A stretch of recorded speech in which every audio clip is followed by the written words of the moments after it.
Presenting before you the legal updates for today live from the Supreme Court of India. In Supreme Court Women Lawyers Association versus Union of India and others, during the hearing of a public interest litigation seeking nationwide guidelines for women's safety, the Supreme Court questioned the Union of India on the absence of an online mechanism for women to lodge complaints. The court emphasized that such a system could address jurisdictional issues related to police stations and eliminate the need for women to visit police stations in person.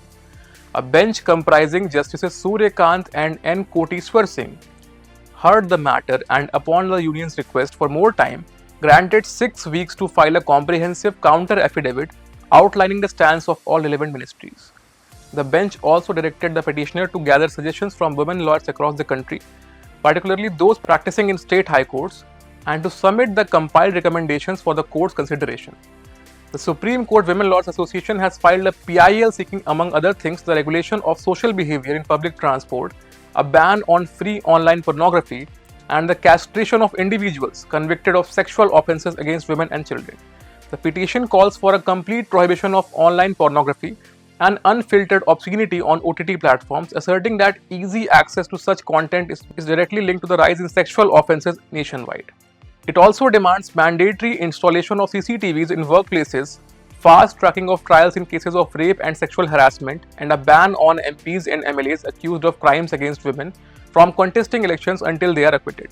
In December 2024, while issuing a notice to the union and the states on the petition, the court observed that certain prayers sought were barbaric and unlikely to receive indulgence. In response, the Petitioner Association agreed that the prayers could be restricted as the court deemed appropriate. In Maulvi Sayyid Shah Kadmi alias Muhammad Shah versus the state of Uttar Pradesh, the Supreme Court criticized the Allahabad High Court for lacking the courage to grant bail in a case involving allegations of unlawful religious conversion. The court remarked that the denial of bail in such a case created an impression that entirely different considerations influenced the presiding officer, disregarding the well-established principles of granting bail. The Supreme Court further questioned the High Courts for not exercising their discretionary power to grant bail in cases involving less serious offences, where the allegations have yet to be conclusively proven. The court emphasized that in cases where the alleged offence is not of a grave nature, such as murder, dacoity, or rape, bail applications should not ordinarily reach the Supreme Court.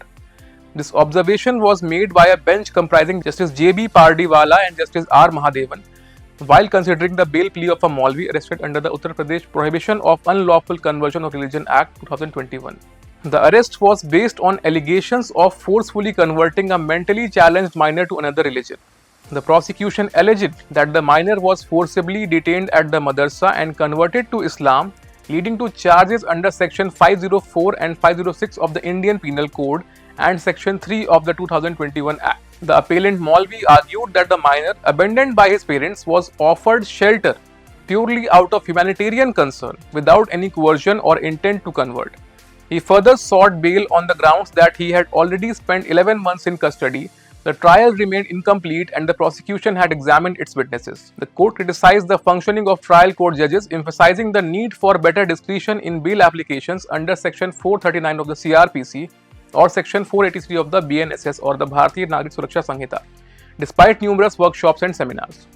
It also questioned the High Court's decision to deny bail, highlighting that such denials often seem influenced by extraneous considerations. Ignoring established principles of bail, the court criticized the prosecution for unnecessarily opposing bail in cases where it could be granted with appropriate conditions, leading to unnecessary appeals and increasing case backlogs. It remarked that releasing the petitioner on bail would not have harmed the prosecution. Allowing the appeal, the court ordered the petitioner's release on bail subject to conditions set by the trial court, even though the trial was ongoing. In the legendary MC Mehta versus the Union of India case, the Supreme Court expressed concern over the government's 3-year extension for power plants to comply with statutory emissions norms for sulfur dioxide and other pollutants, highlighting the potential adverse impact on Delhi's pollution levels. A bench comprising Justice Abhay Oka, Justice Ujjal Bhuyan directed the Commission for Air Quality Management in NCR, abbreviated as CAQM, to recommend interim environmental norms for 11 power plants in the region until the extended deadlines are reached. CAQM is to consult the Ministry of Power and Ministry of Environment and Forest and submit its recommendations within a month. The court, hearing the long-standing MC Mehta vs. Union of India case on Delhi's air pollution, noted that compliance deadlines have been repeatedly extended. The deadlines for different categories of power plants have been extended to 2027, 2028 and 2029 based on proximity to NCR and pollution levels. Units retiring by 2030 are exempt, but this deadline was extended from 2027 due to energy demands. Justice Oka questioned whether the extensions grant plants a license to pollute in the interim and sought clarity on definitions of retiring and non-retiring units. Amicus Curiae Aparajita Singh emphasized that power plants contribute 8% to NCR's pollution, with many failing to meet SO2 norms due to the lack of flue gas desulfurization or FGD equipment. The court directed the Union of India to clarify compliance timelines under Rule 3 Subclause 1 of the Environment Protection Rules 1986, particularly Table 1 under Schedule 1, Item 25, which categorizes power plants based on their installation dates. It also called for updates on modifications and the status of the 11 plants unit regarding the retirement. The bench warned that non-compliance by Category A plants near NCR could severely worsen Delhi's pollution. Last but not the least, the Union government informed the Supreme Court that it does not plan to introduce a separate Bail Act, stating that the provisions in Chapter 35 of the Bharatiya Nagrik Suraksha Sanhita 2023, which replaced the Code of Criminal Procedure from July 1, 2024, are adequate.